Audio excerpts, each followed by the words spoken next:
Olá pessoal, tudo bem com vocês? Minhas saudações e cumprimentos a todos e a todas que estão acompanhando aqui o canal. Mais uma vez, professor Lucas, professor de Direito Tributário e Processo Tributário. Nós estamos agora na nossa jornada de estudos para a segunda fase da OAB em Direito Tributário. E mais uma vez tenho como proposta a gente analisar as questões discursivas que nós estamos verificando nos exames mais recentes. E hoje eu escolhi o 32º Exame de Ordem Unificado, organizado, como sempre, pela Banca FGV, que ocorreu no ano de 2021. E hoje nós vamos fazer como foi na aula 17, não somente analisando os exercícios, mas também analisando o gabarito oficial deste certame, deste exame de ordem, e assim também nós vamos comentar a fundamentação que foi utilizada e comentar quais outras fundamentações nós poderíamos utilizar para responder essas questões. Lembrando, como todos sabem, que nós vamos ter acesso ao vade-mecum na segunda fase. Então, é uma prova de consulta. Vocês vão ter direito a levar um exemplar de vade-mecum com vocês. E já comentei aqui no canal, inclusive, que vocês podem comprar um vade-mecum de tributário. E nesse vade-mecum de tributário, por exemplo, da editora Saraiva, de outras editoras, ele tem todas as leis tributárias compiladas, dentre elas o CTN, a Lei de Execuções Fiscais, e é importante que vocês tenham em mãos e levem na segunda fase. E conforme a gente vai analisando as questões e os respectivos gabaritos, vocês vão ver que tem os artigos que são comentados. E é importante que vocês grifem esses artigos no vade-mecum para que na segunda fase vocês tenham mais ou menos os artigos grifados e saibam onde procurar cada uma das respostas, tá? E como eu sempre comento aqui no canal, pessoal, vocês somente vão conhecer a segunda fase da OAB e somente vão se preparar para essa segunda fase fazendo questões e fazendo as peças. Somente assim que a gente se prepara para a segunda fase. É claro que aqui no canal também tem as aulas teóricas, mas é fundamental a prática, é fundamental a análise de questões, analisar essas questões, porque também é uma forma de estudo e de revisão de alguns conteúdos que nós já tratamos em aulas até bem antigas aqui no canal, aulas teóricas. E é importante que vocês façam esses exercícios, pessoal, porque aí vocês vão percebendo quais são os temas que a Banca FGV adora perguntar em segunda fase. Existem alguns temas em tributário que a FGV adora perguntar. Por exemplo, espécies tributárias, espécies de impostos, por exemplo. Ela gosta de perguntar sobre prescrição e decadência, sobre execução fiscal, sobre princípios do direito tributário. Então, são temas que nós vamos percebendo que, além de serem muito recorrentes, geralmente cai alguma questão ou muito parecida ou até praticamente idêntica a exames anteriores. E vocês somente vão percebendo isso conforme vão fazendo questões, analisando questões e se preparando para a segunda fase, que eu considero fundamental essa prática, tudo bem? Então, a aula de hoje, mais uma vez, seguindo a nossa jornada, é para análise de exercícios do gabarito oficial desse 32º Exame de Ordem que ocorreu em 2021, organizado pela Banca FGV, na nossa disciplina em Direito Tributário, tudo bem? Nós vamos analisar as questões e depois, logo em seguida, vamos comentar o gabarito. Vamos lá, então? Vamos começar. Primeira questão que nós temos aqui, pessoal, é o seguinte. Eu vou ler com vocês e nós vamos comentar em cima. O partido político XYZ do Brasil alugou um imóvel de sua propriedade ao locatário Matheus Silva. Posteriormente, Matheus recebeu no imóvel um carnê contendo cobranças de taxa de coleta domiciliar de lixo, com lançamento efetuado em nome do proprietário. Matheus Silva, verificando seu contrato de locação, percebeu que havia previsão de que o locatário deveria arcar com o valor do pagamento de taxa que recaísse sobre o imóvel. Entendendo que a cobrança era indevida, por violar a imunidade tributária dos partidos políticos e por não se tratar de serviço público remunerável por taxa, o locatário promove ação judicial para discutir o débito. Diante desse cenário, responda aos itens a seguir. Questão A. É devida a cobrança de taxa de coleta domiciliar de lixo em relação ao imóvel? E a B diz o seguinte. O locatário pode promover ação judicial para discutir o débito tributário? E aí ele pede para você justificar. Pessoal, a primeira coisa que nós precisamos analisar aqui é sobre a espécie taxa. Lembra que eu falo para vocês que uma das questões que sempre cai em segunda fase é sobre espécies tributárias, ou sobre impostos, ou, por exemplo, sobre taxas. Aqui perguntou sobre a taxa de coleta domiciliar de lixo. Primeira coisa, como nós já estudamos, o que é a taxa? O conceito de taxa. A taxa, pessoal, é um tributo específico e divisível para financiar serviços públicos específicos e divisíveis. Como assim? A taxa é diferente dos impostos. Eu pago a taxa porque o Estado me fez uma contraprestação, porque o Estado me prestou um serviço público específico e divisível. Cite exemplos. No caso aqui dito na questão, a coleta de lixo. A coleta de lixo, pessoal, é um serviço público que é destinado para cada morador de uma determinada localidade. Nesse serviço, cada um usufrui dele. E dá para se determinar quem usufruiu ou não. E mesmo aqueles que não usufruem, o mero ato de estar à disposição também é fato gerador de taxa. O que isso quer dizer?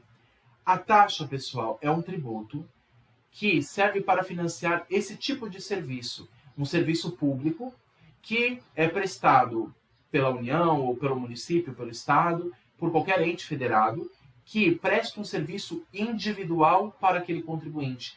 Um serviço específico, divisível, que dá para se determinar quem usufrui daquele serviço, a quem é disponível aquele serviço.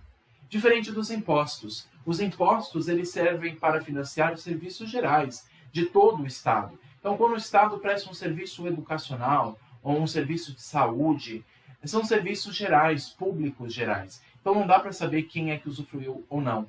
A taxa ela serve para financiar serviços que nós sabemos quem é que solicitou ou não. Um outro exemplo para ficar mais fácil, que não é esse da questão. Então, por exemplo, a taxa de emissão de passaporte. Eu vou lá na Polícia Federal e peço a emissão de uma nova via de passaporte. O meu primeiro passaporte venceu e quero pedir uma nova via de passaporte para poder viajar fora do país. O que eu faço? Eu vou diante de um agente policial, diante da delegacia da Polícia Federal, diante de um posto da Polícia Federal e solicito uma emissão de uma nova via de um passaporte. Esse serviço é um serviço específico e divisível. Fui eu que solicitei. Não é qualquer um que solicitou. Fui eu que solicitei. Então, ele é divisível, específico, destinado apenas a mim. Então, para a emissão desse passaporte, eu pago o quê? Uma taxa de emissão de passaporte. Porque é um serviço destinado apenas para mim. Então, dá para se determinar quem usufruiu daquele serviço ou não. Então, a taxa é isso, diferente dos impostos que financiam serviços gerais, serviços gerais, genéricos, em que não dá para saber quem é que usufruiu ou não. A taxa não, a taxa é para serviços públicos específicos e divisíveis. E dentre eles, como foi dito aqui a questão, a coleta domiciliar de lixo. Só que o que acontece? O nosso cliente, aí no caso, o Matheus Silva, ficou indignado. Ele está alugando um imóvel, só que ele alugou um imóvel... no caso aqui, o Partido Político XYZ do Brasil alugou um imóvel de sua propriedade ao locatário Matheus Silva. Matheus Silva está alugando um imóvel do Partido Político XYZ. Nós sabemos que, de fato, os partidos políticos são entes imunes de pagar impostos. Só que esta imunidade tributária garantida pela Constituição, ela não se estende a outras espécies tributárias. Então, quando eu falo de imunidade tributária aqui, que foi citado aqui na questão, e o Matheus Silva pensou assim, pera lá, eu estou alugando um imóvel que é do partido político. Esse imóvel eu estou alugando, mas ele não é da minha propriedade, ele é do partido político. Se ele é do partido político, em tese, o imóvel é imune. Então, por que ele está me cobrando taxa? Está errado essa argumentação do Matheus Silva, porque é o seguinte, a imunidade tributária ela é garantida apenas, primeiramente, a impostos. Então, quando a Constituição, lá no artigo 150, ele fala sobre as espécies, os tipos, os entes imunes, como os partidos políticos, associações, entes religiosos, como igrejas, né? Ou também os entes federados, a imunidade recíproca dos entes federados. Quando o artigo 150 fala dos tipos de entes imunes, dentre eles o partido político, essa imunidade, primeiramente, só se estende a impostos. Ela não se estende a taxas nem a contribuições. Então, mesmo que o partido político seja imune, essa imunidade não se estende à taxa. Então, primeira argumentação que é apresentada por Matheus Silva está errada. E segunda, mesmo que haja a previsão de contrato de locação, o que vale é a previsão de lei. Uma outra questão que é importante dizer, geralmente eles jogam essa pegadinha na questão para justamente ver se você está atento. Porque o que acontece? O que importa para nós no direito tributário, pessoal, esse é o segundo aspecto, né, que eu estou falando aqui. O primeiro, como eu falei, que a imunidade não se estende a outras espécies tributárias. Então, não se estende a taxas nem a contribuições, apenas a impostos. O segundo aspecto que eu estou dizendo aqui é o seguinte. Quando se fala em contrato, o fulano de tal, ele prestou um contrato, ele assinou um contrato com uma outra pessoa para que ele fosse arcar com as custas do tributo do determinado imóvel. O que importa para nós, pessoal, não é o que o contrato determina, o contrato de locação. O que importa para nós é o que a lei determina. Porque lembra que o direito tributário é um ramo do direito público. O que vale para nós não é a disposição das cláusulas do contrato. O que vale para nós é a letra pura da lei. Lembra do princípio da legalidade tributária. E com base, inclusive, no artigo 5º, inciso 2 da Constituição. Ninguém é obrigado a fazer ou deixar de fazer alguma coisa, senão em virtude de lei. No direito público, do qual o direito tributário faz parte, o que vale é a determinação de lei. Então, pouco importa o que a questão trouxe para nós, dizendo que o contrato de locação foi firmado entre o Matheus Silva e o partido político, e nesse contrato de locação havia uma cláusula dizendo que fulano de tal iria arcar com as dívidas tributárias. O que importa não é o que a cláusula do contrato diz. O que importa é o que a lei determina. Mas pode depois, no âmbito civil, essa pessoa prejudicada propor uma ação de reparação de danos lá na esfera civil com base na cláusula do contrato assinado? Isso pode, mas isso é lá no direito civil. Isso não cabe a nós discutirmos aqui. O que nos importa não é o que o Código Civil determina, aquele princípio do pacta sunt servanda, ou seja, o contrato faz lei entre as partes. Nós não estamos aqui no direito civil. Nós estamos no direito tributário. O que rege as regras do direito tributário é a lei. Então, pouco importa essa questão trouxe essa informação do contrato de locação. Porque no meio da questão ela diz o seguinte: Matheus Silva, verificando o seu contrato de locação, percebeu que havia previsão de que o locatário deveria arcar com o valor do pagamento de taxas que recaísse sobre o imóvel. O que acontece é o seguinte: não importa o que o contrato está dizendo. O que importa é o que a lei determina. Quem vai arcar com as taxas vai ser o Matheus Silva, não vai ser o partido político. Então não importa o que o contrato determina, e sim o que a lei estabelece. E aí continua a questão. Entendendo que a cobrança era indevida por violar a imunidade tributária dos partidos políticos e por não se tratar de serviço público remunerado por taxa, e isso está errado porque o serviço é remunerado por taxa, o de coleta de lixo, o locatário, que no caso é o Matheus Silva, promove ação judicial para discutir o débito. O que acontece? Ele está propondo uma ação judicial para discutir o débito tributário. Aí está falando na esfera judicial tributária. Na esfera civil, ele poderia propor uma ação contra o partido político pedindo a restituição do valor em virtude do contrato firmado pelo contrato de locação? Pode. Aí lá na esfera civil, o Matheus Silva vai se acertar com o partido político XYZ. Para nós não nos interessa isso. O que nos interessa é o que o direito tributário estabelece. Aí a questão B pergunta: o locatário pode propor uma ação judicial para discutir o débito tributário? A questão A também fez a pergunta: é devida a cobrança de taxa de coleta domiciliar de lixo em relação aos imóveis? Então, basicamente, ele está perguntando sobre dois aspectos diferentes aqui da questão. É devida essa taxa? E outra, o locatário, que no caso é o Matheus Silva, pode propor uma ação para discutir esse débito tributário, no caso, essas taxas? Na esfera civil, ele pode. Mas e na esfera tributária? Será que ele pode discutir esse tipo de demanda? Ou será que ele não tem legitimidade? Justifique. Vamos analisar o gabarito e a gente comenta ainda mais a fundo cada um desses aspectos. Primeiro, começando com a questão A. É devido à taxa de coleta domiciliar de lixo? Resposta, como nós analisamos, sim, a cobrança é devida. A imunidade tributária que abrange patrimônio, renda e serviços relativos com as finalidades essenciais dos partidos políticos, como estabelece, como nós comentamos, o artigo 150, mais especificamente os incisos 6, a linha C, combinado com o 150, parágrafo 4º da Constituição Federal, refere-se apenas a impostos, como nós falamos, nos termos do artigo 150, inciso 6, caput da Constituição.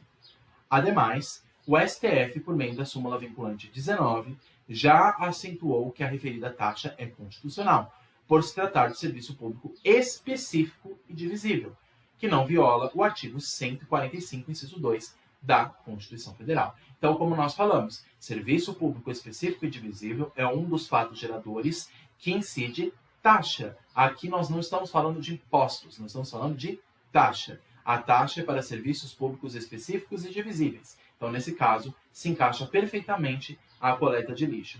Aí a outra questão fala, mas e no caso da imunidade tributária? A imunidade só se estende a impostos. Então, todos aqueles entes do artigo 150, os entes imunes, por exemplo, partidos políticos, associações beneficentes, instituições educacionais sem fins lucrativos, também entes religiosos, entes federativos, também fala sobre os artistas brasileiros que produzem música no Brasil, os livros e periódicos, todos os rolos trazidos pelo inciso 6 do artigo 150 da Constituição, lá ele fala dos entes imunes. Só que essa imunidade só se estende a impostos, ela não se estende a taxas. Portanto, tanto partido político, quanto associação educacional, quanto entidades religiosas são obrigadas a pagar taxas, inclusive taxas de recolhimento de lixo. Então, essa argumentação trazida pelo Matheus Silva é ilegal e inconstitucional e não tem fundamento jurídico.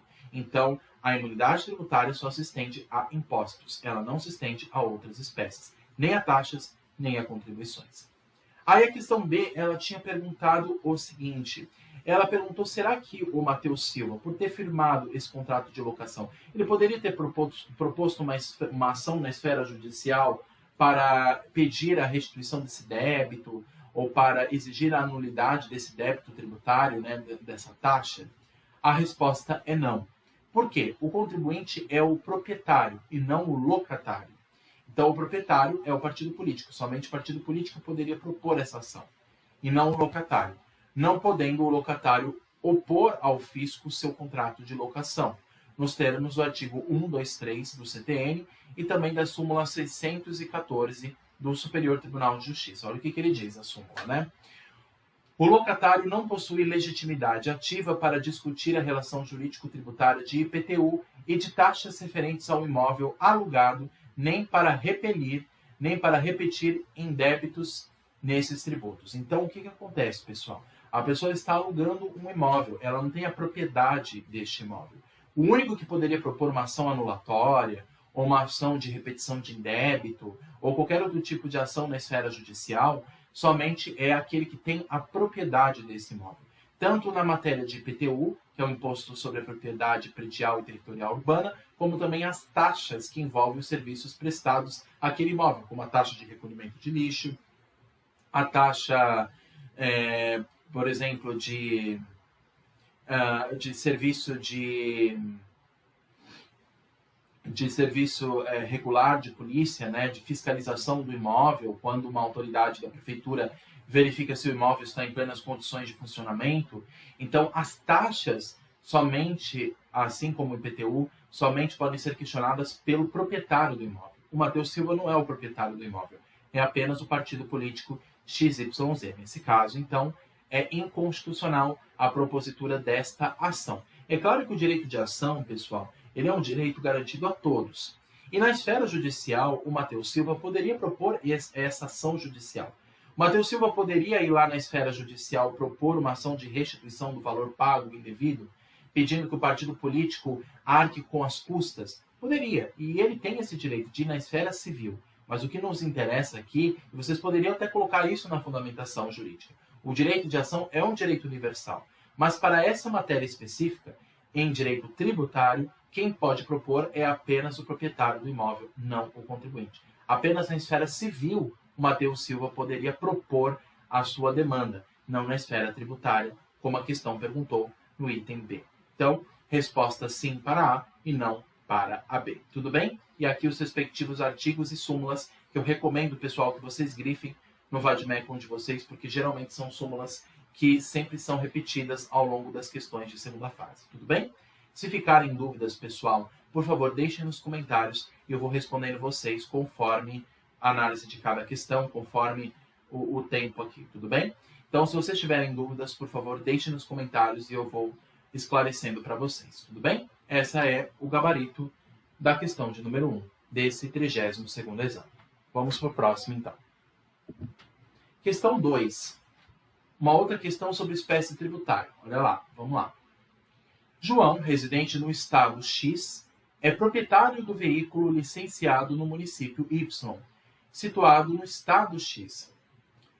João não pagou o IPVA do carro, com vencimento previsto para a data do dia 11 de maio de 2017. Data esta publicada no Diário Oficial pelo ente público, em calendário específico para recolhimento do IPVA. Considerando que não houve envio de correspondência à residência de João, portanto ele não foi citado, responda aos itens a seguir. Ocorreu a constituição definitiva do crédito tributário? E B. Qual será o termo inicial do prazo prescricional para o ajuizamento de execução fiscal na hipótese de constituição definitiva do crédito tributário de PVA? O que acontece é o seguinte. O João, ele não pagou uma parcela de PVA, que é o imposto sobre a propriedade de veículos automotores do seu respectivo carro.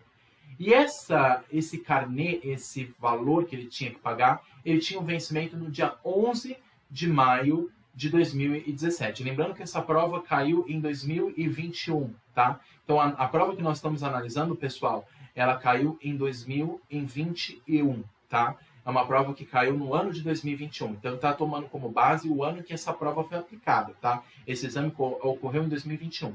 Só que lá em 2017, há 5 anos atrás, né? 17, 18, 19, 20, 21, 4 anos atrás, desculpa. Houve o vencimento desse carnê de PVA. Aí o Estado está cobrando esse valor que ele não pagou. Pera lá, ô João, você está me devendo esse valor. E aí o que aconteceu? Ele publicou no Diário Oficial pedindo para que haja um recolhimento de IPVA. Então o que aconteceu? O João não pagou o IPVA do carro, com vencimento previsto no dia 11 de maio de 2017, data essa publicada no Diário Oficial, pelo ente público, em calendário específico para recolhimento de IPVA. Considerando que não houve envio de correspondência, mas houve, no caso, a publicação, no caso, no Diário Oficial. Será que publicar no Diário Oficial é suficiente? Será que não poderia haver, não deveria haver antes a notificação do João do lançamento desse tributo? Primeiro, aí aqui está uma pergunta. Ocorreu a constituição definitiva do crédito tributário? Como é que se constitui o crédito tributário, pessoal? Através do chamado lançamento tributário. O lançamento tributário é o ato administrativo competente para constituir, dar materialidade, exigibilidade, liquidez para a cobrança daquele tributo. Então, um tributo, o valor do tributo, somente pode ser cobrado a partir do lançamento. Lembrando que o fisco ele tem um prazo para propor, depois do lançamento efetuado, para propor uma execução fiscal. Então, primeiro se constitui o crédito tributário por meio do lançamento. Depois do lançamento, você vai ter um prazo de 5 anos para cobrar esse tributo, para exigir esse tributo, através da execução fiscal. Aí ele pergunta, qual será o termo inicial do prazo prescricional para o ajuizamento da execução fiscal na hipótese da constituição definitiva do crédito de PVA? Então, quando é que começa o prazo de execução? Houve a constituição do crédito pelo lançamento? Houve. Então, a data em que ocorreu este lançamento de ofício, né, então, a data em que foi efetuado, constituído o crédito, é a partir da data do lançamento em diante que se conta para a propositura da ação de execução fiscal. Então, a data do lançamento é o parâmetro para a contagem da execução fiscal. Aí o fisco terá 5 anos para exigir, por meio da execução fiscal, o cumprimento desse crédito já constituído. Só que antes, ele está perguntando, será que o crédito já foi constituído? Porque o João ele só foi citado por meio do Diário Oficial, mas ele não recebeu correspondência nenhuma. Será que ele não tinha que receber uma correspondência, uma notificação de lançamento tributário para que esse lançamento fosse efetuado ou não? Aí ele está perguntando se é correto que o fisco fez ou não. O fisco estadual está cobrando esse IPVA. Justifique as respostas para A e para B. Vamos analisar primeiro. Houve a constituição desse crédito? Houve o lançamento devido desse tributo? E depois, uma vez lançado esse tributo, quando se conta o prazo prescricional de 5 anos para propor a ação de execução fiscal? Vamos analisar o gabarito de cada uma dessas questões. A questão A diz o seguinte: sim, tendo sido publicado calendário específico para recolhimento de IPVA divulgado pelo ente, ocorreu a notificação do contribuinte para o recolhimento de IPVA, o qual perfectibiliza a constituição definitiva do crédito tributário nos termos do artigo 142 do CTN, conforme entendimento específico fixado pelo STJ pelo recurso repetitivo RESP 1.320.825 do Rio de Janeiro. O que acontece, pessoal? Não necessariamente, inclusive em algumas espécies de impostos, como o IPVA, que é um imposto que é lançado de ofício, que é sujeito a um lançamento, ele chama lançamento de ofício, né, que o próprio ente fiscal que faz todos os procedimentos para lançar o tributo. O que acontece? Nesse caso do IPVA, o fisco não precisava notificar o contribuinte por meio de uma correspondência, por meio de um aviso, de uma notificação de lançamento, de uma correspondência. Aí ele tinha que emitir uma correspondência e enviar por correio para que o João, no caso em questão, recebesse essa correspondência e fosse assim notificado do lançamento. O lançamento basta ser publicado. Não precisa ser por meio de notificação, mas pode ser por meio de publicação no Diário Oficial, que é o que aconteceu na questão. Todo ato administrativo ele deve ser público, com base no artigo 37 caput da Constituição. Inclusive, vocês podem dizer isso aqui na questão como fundamento. O artigo 37 caput da Constituição fala que todo ato administrativo deve ser público e conhecido por todos. Então, o lançamento tributário também é um ato administrativo que precisa ser conhecido.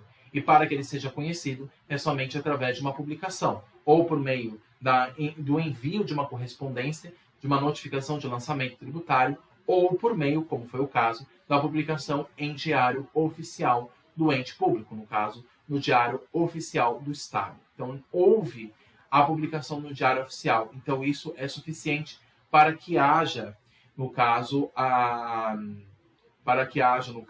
cobrança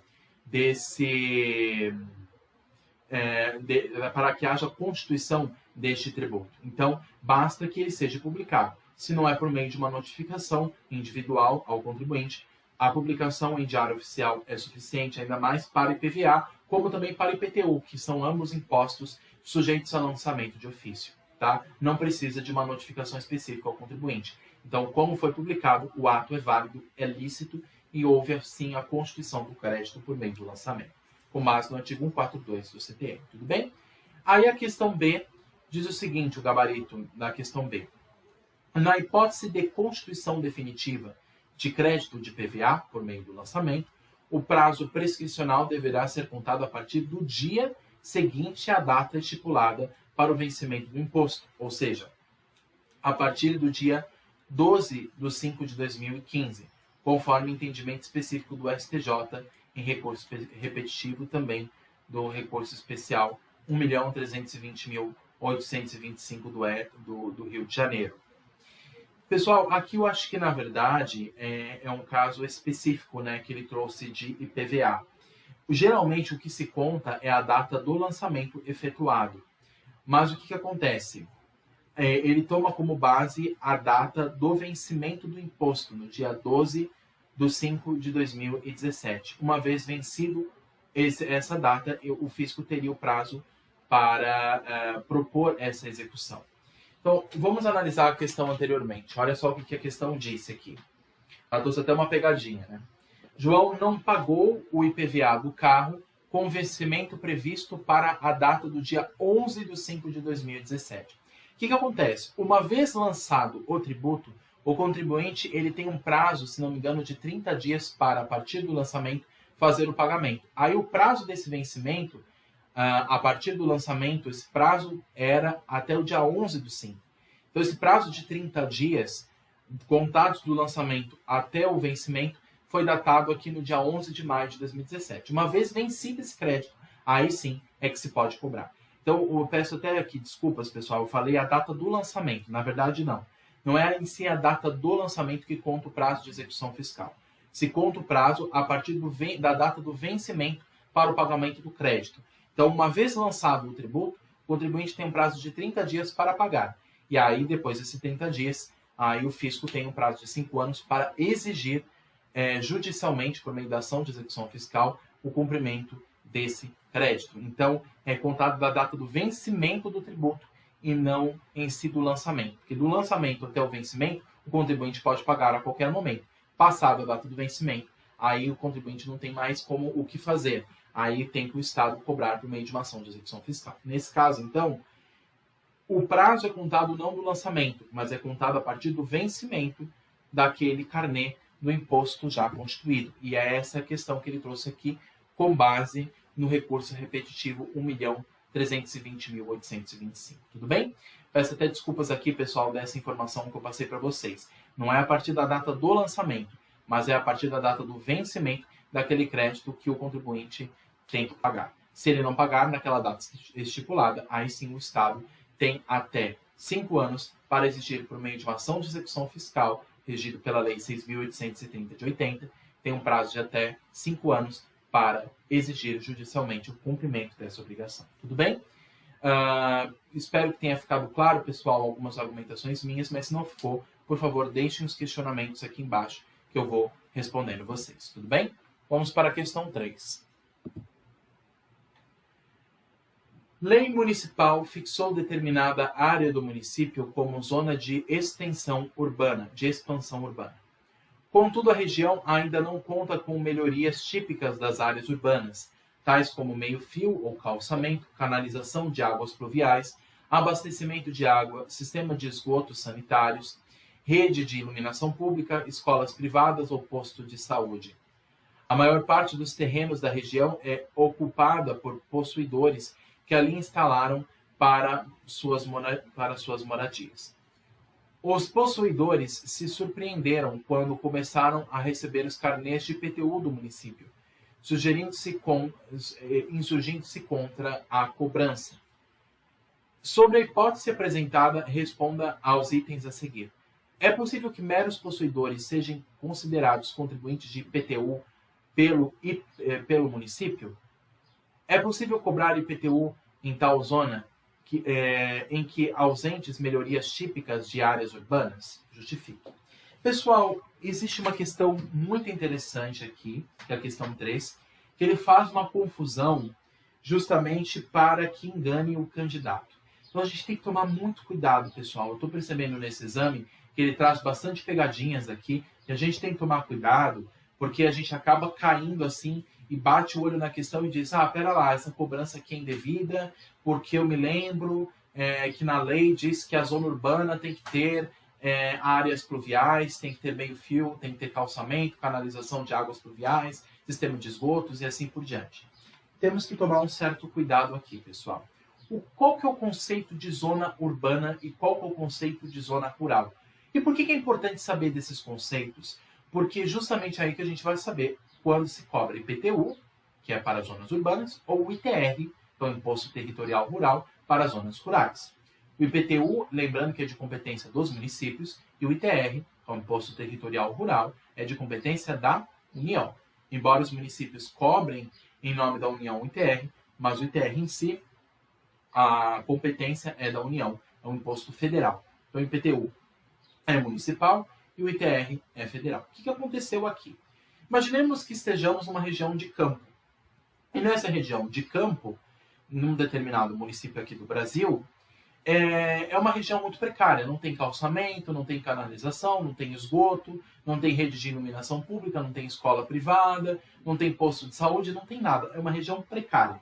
Imaginemos que estejamos numa região no interior do Brasil, que é muito precária, só que nessa região tem várias casas onde as pessoas usam para morar, para viver, para se subsistir, né? Para estar ali morando, constituindo a sua família. Ok. O que acontece? O município percebeu que aquela região está sendo usada para finalidades de moradia. O que o município fez? Está cobrando IPTU e não está exigindo ITR ali naquela região. Mas se é uma região que não segue esses critérios de zona urbana, ela não seria uma zona rural? Porque lembra que o CTN, o Código Tributário Nacional, diz que, em regra, para que uma zona seja considerada urbana, ela tem que ter pelo menos um desses requisitos aí que estão ditos na questão. Abastecimento de água, sistema de esgoto, escola privada, posto de saúde, iluminação pública. Um desses requisitos tem que ter, ou pelo menos dois deles tem que ter, para que a zona que a pessoa está seja considerada uma zona urbana.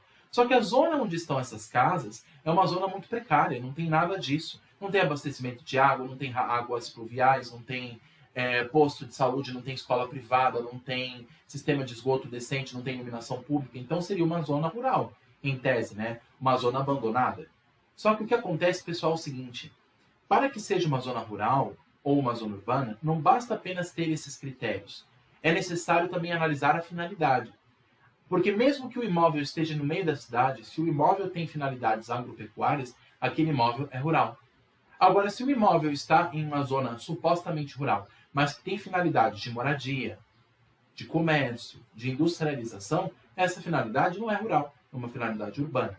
Então, por isso que o município está cobrando IPTU dessas casas.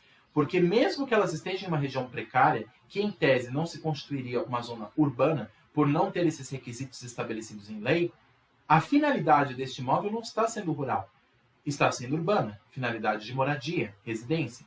Então, por isso que o município está cobrando IPTU. Então, nesse caso, é permitido por lei. É uma exceção prevista em lei. Então, não basta apenas ter os requisitos de lei. Se o município está com uma finalidade urbana, ele é urbano. Se o imóvel naquele município tem uma finalidade urbana, ou seja, de residência, de comércio, de industrialização, então este imóvel é um imóvel urbano, mesmo que esteja no meio da roça. Agora, se nós estamos falando de um imóvel que no meio da cidade tem uma finalidade de cultivo agrícola ou de cultivo agropecuário, mesmo que esteja no meio da cidade, é um imóvel de zona rural. Então não basta apenas observar os requisitos exigidos em lei para se ver se a zona é rural ou urbana. É necessário também saber a finalidade que é utilizado aquele imóvel. Então, por conta disso, o município está cobrando IPTU dessas regiões que são habitadas por casas. Aí a questão A pergunta: é possível que meros possuidores sejam considerados contribuintes de IPTU? Sim, também é possível. Por quê? Não basta só ter a propriedade, no caso do IPTU. Se você tem a mera posse ou domínio útil, você também pode pagar a parcela de IPTU. Agora, a questão é possível cobrar IPTU em tal zona em que ausente melhorias típicas de áreas urbanas? Sim, porque a região em questão está sendo utilizada para finalidades urbanas, ou seja, de residências. A questão falou bem claro isso. Olha o que diz no finalzinho da questão. A maior parte dos terrenos da região é ocupada por possuidores que ali instalaram suas moradias. Então a finalidade desse imóvel é para moradia e não para finalidades agropecuárias. Então, nesse caso, pode-se sim cobrar IPTU. Então vamos analisar o gabarito, pessoal, e aí a gente comenta a fundo cada uma das questões. Primeiro, é possível que meros possuidores possam pagar IPTU? Justifique a resposta. Resposta: sim. O contribuinte do imposto é o proprietário do imóvel, o titular do seu domínio útil ou o mero possuidor a qualquer título. Então, por exemplo, um locatário também poderia ser aquele responsável de pagar o IPTU. É claro que o locatário, aí é importante fazer esse adendo aqui, na questão que nós vimos anterior, a questão 2, o locatário só não pode propor uma ação judicial exigindo um tributo que ele alega ser indevido. Quem propõe essa ação judicial é apenas o proprietário do imóvel. Mas arcar com o tributo, pagar o tributo, pode ser tanto o proprietário quanto o possuidor do imóvel ou aquele que tem o domínio útil. Então, o locatário também é obrigado a pagar o IPTU, mesmo que ele não seja o proprietário do imóvel. O que ele não pode é questionar o tributo. Só questiona o proprietário daquele imóvel. Mas pagar o tributo, todos são obrigados. Ou o proprietário, ou o titular, ou o possuidor, a qualquer título, com base no artigo 34 do CTN. Sendo possuidores e tendo ali estabelecido suas moradias, é inequívoco o seu comportamento como se proprietários fossem. Posse com animus domini. Então, não importa se não é proprietário. Sendo possuidores e tendo ali estabelecido suas moradias, é inequívoco o seu comportamento como proprietários fossem. Ou seja, ele tem o animus domini, ou seja, o espírito de domínio, o espírito de cobrança, de posse daquele imóvel. Então, mesmo que eu seja locatário de um imóvel, mesmo que eu não seja proprietário daquele imóvel, eu estou naquele imóvel como se eu fosse proprietário dele. Então, eu pago este IPTU como se eu fosse o proprietário. Então, para pagar o tributo, qualquer um paga, tanto o proprietário propriamente dito do imóvel, como o titular, o domínio, ou aquele que possui o domínio útil ou o possuidor a qualquer tipo. Aí a questão B pergunta, será que o IPTU pode ser cobrado de um imóvel em condições precárias? Esses imóveis que não têm local adequado, né, que não tem iluminação, que não tem esgoto, que não tem água potável, que não tem escola privada próxima, que não tem sistema de saúde próximo, será que esses imóveis destinados à moradia poderiam ser cobrados de IPTU, não deveriam ser cobrados de ITR? A resposta da questão B é sim. Embora a referida zona ainda não possua as melhorias urbanas, que em regra são necessárias para a cobrança de IPTU, artigo 32, parágrafo 1º do CTN, a lei municipal também pode considerar urbanas, com efeito de cobrança de IPTU, as áreas urbanizáveis ou de expansão urbana, artigo 32, parágrafo 2º do CTN. Orientação esta que foi corroborada pela súmula 626 do STJ. A incidência de IPTU sobre imóvel situado em área considerada por lei local como urbanizável ou de expansão urbana não está condicionada à existência de melhoramentos elencados pelo artigo 32, parágrafo 1º do CTN. Traduzindo, o que ele quis dizer aqui?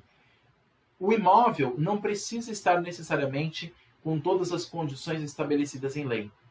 Aquela região ela tem uma finalidade que é urbana. Se aquele local está sendo usado para moradia, para comércio, industrialização, mesmo que esteja no meio da roça, mesmo que esteja no meio da fazenda, mesmo que esteja no meio da mata, ele é uma zona urbana. Ele é uma extensão urbana. E isso quem estabelece também pode ser a lei municipal, porque já que o IPTU é de competência do município, o município pode definir o que é zona urbana. Não apenas aquilo que o CTN estabelece como regra geral, mas alguns critérios mais extensivos que a lei municipal pode trazer. Então, não só aqueles imóveis que tenham esgoto, água potável, acesso à iluminação pública ou proximidade a escolas privadas e postos de saúde.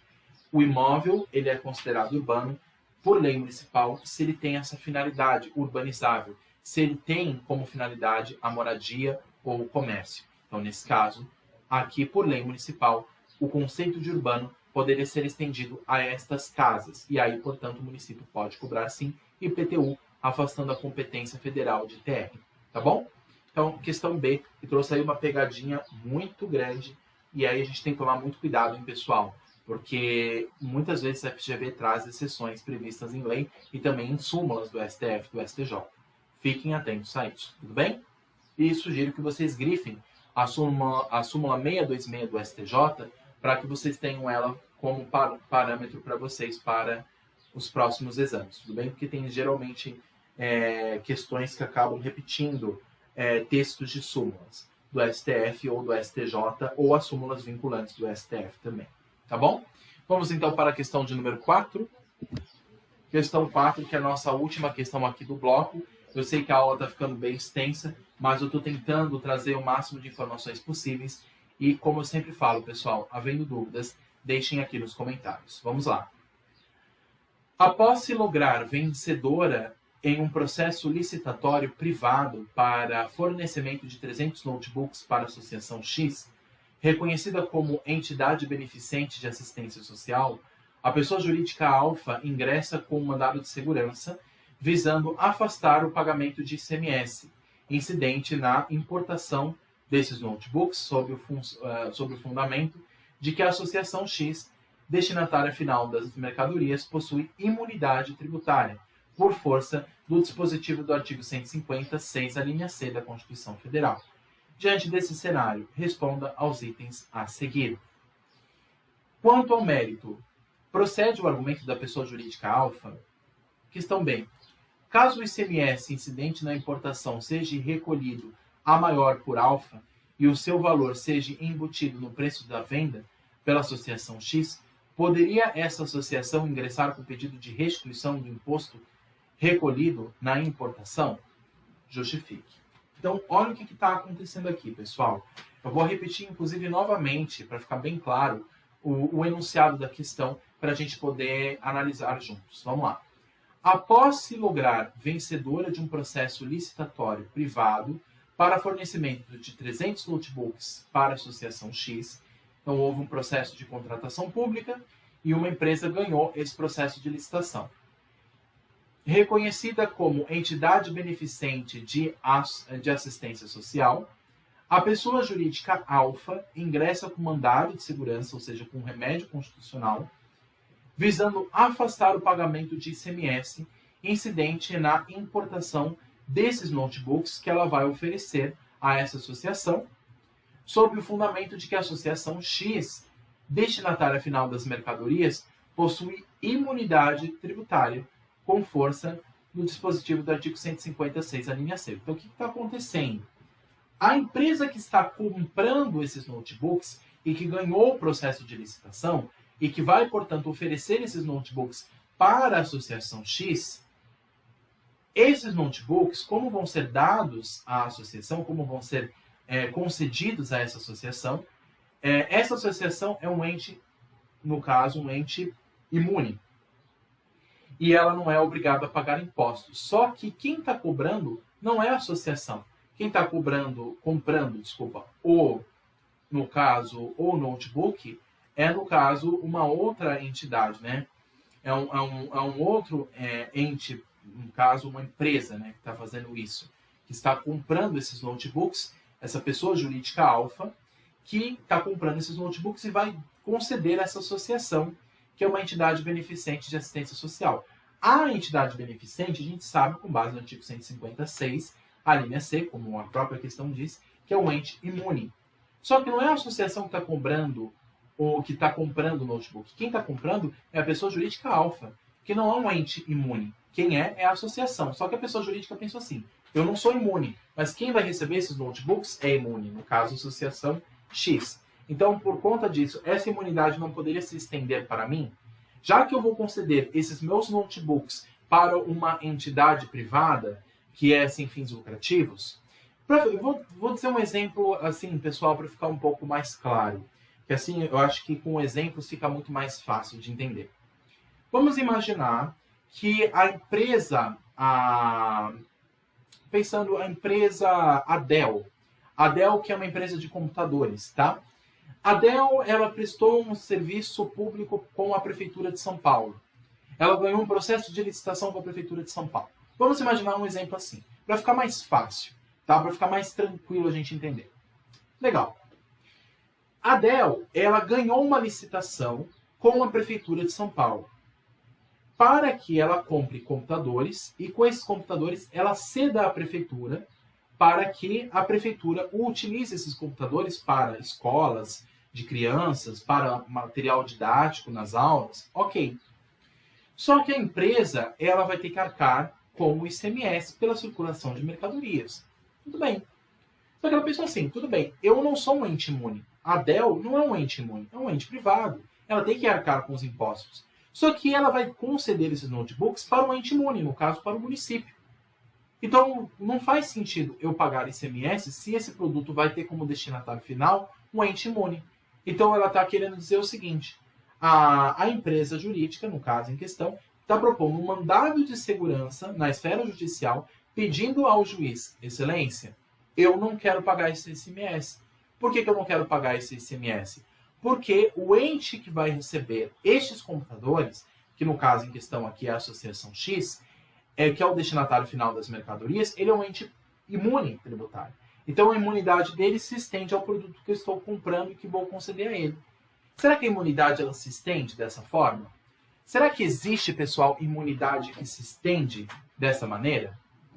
É a mesma coisa que eu disser também, por exemplo, vamos imaginar que uma entidade sem fins lucrativos, uma fundação que ajuda pessoas com deficiência, que vai receber um produto de uma empresa privada. Essa empresa privada, ela não é imune. Quem é imune é essa entidade beneficente de pessoas deficientes. essa empresa privada vai dar a essa entidade beneficente um determinado produto. Só que ela diz o seguinte, espera lá, eu não sou imune, mas o ente que vai receber o meu produto é imune. Então a imunidade deles vai se estender a mim, vai se estender aos produtos que eu estou comprando, porque o destinatário final não vai ser eu, vai ser essa entidade, sem fins lucrativos. Então, por conta disso, será que a imunidade ela pode se estender não apenas à pessoa imune, mas também ao produto que ela vai receber? Justifique. Aí ele está perguntando a questão. Será que esse mérito é válido? Aí a questão A pergunta se é válido esse argumento da pessoa jurídica alvo. Aí a questão B pergunta, caso o ICMS incidente na importação seja recolhido a maior pela empresa alfa e o seu valor seja embutido no preço da venda para a associação X, poderia essa associação ingressar com pedido de restituição do imposto recolhido da importação? Justifique. Primeiro, o que diz a questão A aqui no gabarito? Não. Uma vez que a imunidade tributária subjetiva se aplica a seus beneficiários na posição de contribuinte de direito, mas não nas de simples contribuinte de fato, sendo irrelevante para a verificação da existência de imunidade tributária a repercussão econômica do tributo envolvido, conforme decidido pelo STF com o julgamento do recurso extraordinário 608872, com repercussão geral reconhecida. Olha só que interessante, uma pegadinha aí jurisprudencial. A imunidade tributária, pessoal, ela não tem efeito extensivo, ou seja, quando eu falo que um ente é imune, uma associação beneficente, um ente religioso, um partido político, essa imunidade ela não se estende para outras pessoas que vão ser envolvidas com esse ente. Então, por exemplo, eu vou participar de um processo de licitação com essa entidade beneficente. Ganhei esse processo de licitação. O produto que eu vou oferecer a ela, será que também não seria imune? Não, não vai ser imune. A imunidade só se aplicaria se a própria associação beneficente tivesse comprado esses imóveis para uso próprio. Aí tudo bem. Agora, como foi comprado por um terceiro para conceder a essa entidade beneficente, esse terceiro não é um ente imune. Então ele não poderia usufruir dessa imunidade. Essa imunidade ela não é extensiva a mais ninguém. Ela só se restringe àquele ente previsto no artigo 150, inciso 6 da Constituição, e apenas aquilo que aquele ente compra. Então, não existe imunidade tributária extensiva. Não existe imunidade tributária que se estende a outros entes ou a outros produtos. A imunidade tributária ela só fica restrita, ela só se limita àquele ente que a Constituição previu. Então, quando eu falo que um partido político ou uma associação é imune, só é imune ele e aos bens que ele compra. Agora, se ele ganha um bem de uma outra pessoa, essa outra pessoa, claro, que vai arcar com imposto. Não vai ser, óbvio, o ente imune. Quem vai arcar é aquela outra pessoa que está oferecendo aquele produto. Então, o que eu quero dizer, pessoal, assim, eu estou tentando deixar da maneira mais clara possível aqui para vocês. Vou citar um outro exemplo aqui para ficar bem fácil o entendimento. Eu, Lucas, vou comprar um livro para uma igreja. Então eu vou lá, compro um livro para um padre, para uma paróquia, enfim. Nós sabemos que os entes religiosos, as pessoas religiosas, são imunes de impostos conforme o artigo 150 da Constituição, inciso 6. Só que eu, Lucas, não sou um ente religioso, não sou um líder religioso. Eu apenas vou comprar um livro e dar de presente para um padre ou para uma paróquia, por exemplo. Nesse caso, eu vou pagar o imposto do livro que eu estou comprando para dar a essa paróquia.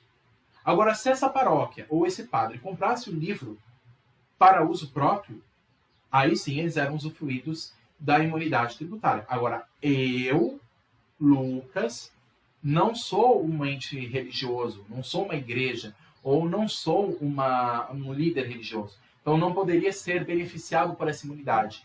Então, eu iria arcar com esse imposto.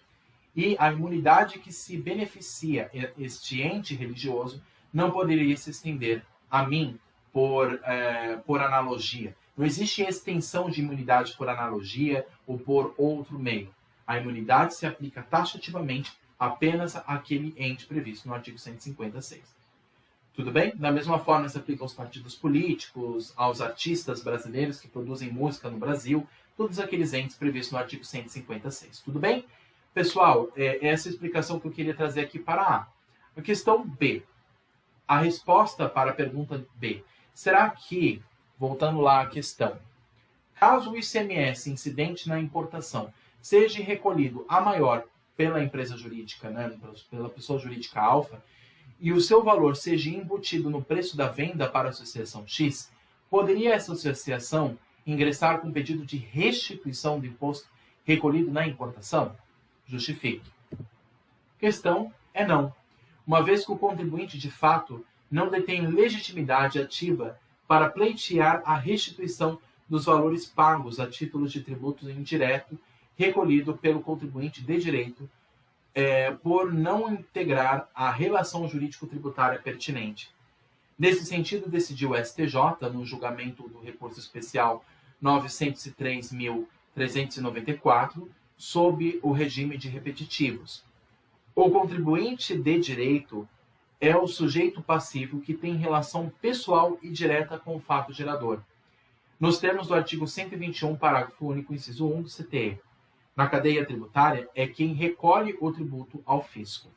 O contribuinte de fato, por sua vez, é quem suporta o ônus econômico do tributo, ou seja, a quem a carga tributária, a carga do tributo indireto é repassada, normalmente o consumidor final. Tributos indiretos são aqueles que comportam transparência de encargos financeiros.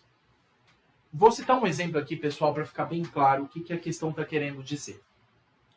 Vamos supor que eu, Lucas, vou no mercado, isso é um exemplo bem bobo aqui para ficar claro. Vou no mercado e eu vou comprar uma lata de Coca-Cola nesse mercado. Eu, que sou um tributarista, ao verificar a nota fiscal, uma vez feita a compra desse produto, dessa latinha de Coca-Cola, eu verifico que o ICMS que está sendo cobrado daquele produto de consumo está cobrado a maior. Está sendo exigido com valor a maior. E eu, tributarista, fiquei indignado com isso. E quero pedir na esfera judicial a restituição desse valor pago a maior. Então eu fui no mercadinho, comprei uma latinha de Coca e uma vez comprado eu pedi a minha notinha fiscal. Legal. Na notinha fiscal verifiquei embaixo que o valor calculado de ICMS está acima do devido. Posso na esfera judicial pedir a restituição desse valor? Não. Por quê? Porque nessa relação jurídica, eu, Lucas, consumidor final do produto, sou contribuinte de fato, não sou contribuinte de direito. Quem arca com os cargos tributários lá no início da cadeia é quem produz aquela Coca-Cola, é o fabricante. Lá no início da cadeia produtiva, lá no comecinho, quem produz aquela lata, quem coloca o conteúdo naquela lata, a Coca-Cola, quem faz todo aquele procedimento industrial, é aquele ente público, é aquele ente privado, aquela empresa, a Coca-Cola, que vai arcar com os custos tributários. E aí é o que a lei, o CTN, chama de contribuinte de direito. Somente a empresa, a Coca-Cola, poderia exigir na esfera judicial a restituição do valor pago a maior de ICMS. Então, eu, consumidor final, na verdade, o que está acontecendo? A Coca-Cola, ela vai fazer o recolhimento antecipado de ICMS, antes de botar o produto para chegar na mão do consumidor. Então, ela faz o recolhimento do ICMS, põe o produto no mercado e aí eu compro como consumidor final. O que, no máximo, a empresa vai fazer é embutir esse valor que ela pagou no início da cadeia no produto final. E aí eu, quando consumir a minha Coca-Cola, eu vou pagar esse valor que foi pago já no início da cadeia pelo fornecedor. O contribuinte, que sou eu, que estou no final da cadeia, que é o fim da cadeia produtiva, eu não tenho direito de exigir o valor pago a mais de ICMS, porque eu sou apenas contribuinte de fato. Quem tem relação direta com o fisco não sou eu. Eu apenas estou pagando o valor embutido no preço do produto. Quem é que vai arcar com o ônus de cobrar judicialmente não vai ser eu, vai ser o fornecedor lá no início da cadeia, porque é lá no início da cadeia é que o fisco vai atrás. É lá no início da cadeia que o contribuinte paga o imposto, não sou eu. Então, o contribuinte de direito é o fornecedor do produto e o contribuinte de fato é o consumidor final. O que eu estou querendo dizer é, Quem é que vai ter legitimidade para cobrar na esfera judicial o valor de ICMS pago a maior? É, na verdade, a empresa Coca-Cola, não sou eu. Então, o consumidor final, ele é um contribuinte de fato, ele apenas arca com o valor que é embutido no preço do produto. Porque a Coca-Cola, no início, recolheu esse valor e embutiu no produto para que depois, no final, o consumidor pagasse. Legal, eu paguei esse produto com o meu dinheiro. Só que o que acontece? Eu não tive relação direta com o fisco. Quem teve é lá no início da cadeia, que é a Coca-Cola. E lá o fornecedor, que veio o fisco estadual e disse assim, você está me devendo tanto de ICMS por esse produto. Então, nesse caso específico, como se trata de um produto plurifásico, que incide em várias fases na cadeia produtiva, e não cumulativo, o ICMS, no caso, somente tem legitimidade para cobrar na esfera judicial aquele que no início da cadeia esteve e que no início da cadeia arcou com as custas, e não aquele que no final foi beneficiado. E nessa questão aqui que nós estamos analisando, não poderia a associação X propor uma ação de restituição do valor pago a maior. Apenas seria a pessoa jurídica alfa, que no início da cadeia arcou com as custas de ICMS junto ao fisco estadual. Tudo bem? Espero ter ficado clara a minha explicação, pessoal. Se não ficou, por favor, deixem as dúvidas aqui embaixo. Pessoal, muito obrigado pela atenção de todos. Pelo que eu pude observar, esse foi um exame difícil, foi um exame bem detalhista e um exame que perguntou muita jurisprudência. Mas é importante que a gente analise, pessoal, porque quanto mais questões vocês analisarem, mais preparados vocês vão estar. E também é uma forma de estudo. O objetivo dessa aula também é uma forma de estudar. É uma forma da gente analisar as questões, analisar o gabarito e comentar em cima. Isso também é uma forma de estudar. Vocês fazendo a anotação de vocês, grifando no Vadmec os artigos e as súmulas importantes. E é assim que a gente também se prepara para a segunda fase da OAB em Direito Tributário. Peço que curtam, comentem, compartilhem, se inscrevam no canal, ativem o sininho, me ajudem a fazer com que o canal cresça e atinja o maior número possível de pessoas para que o conhecimento do direito tributário chegue a todos. Tudo bem? Pessoal, espero ter ajudado com o meu vídeo. Vou tirar aqui dos slides de apresentação. Quem quiser o slide dessa aula, como das aulas anteriores, por favor, me encaminhe nos comentários o e-mail de vocês. Deixe nos comentários aqui embaixo do vídeo o e-mail de vocês, que eu compartilho o material não só dessa aula, mas das aulas anteriores aqui do canal. Desejo a todos bons estudos. Se tiverem dúvidas, deixem aqui nos comentários e estarei à disposição de vocês para o que for necessário. Bons estudos, boa preparação para a OAB e fico à disposição no que for necessário. Um abraço e até a próxima. Tchau, tchau!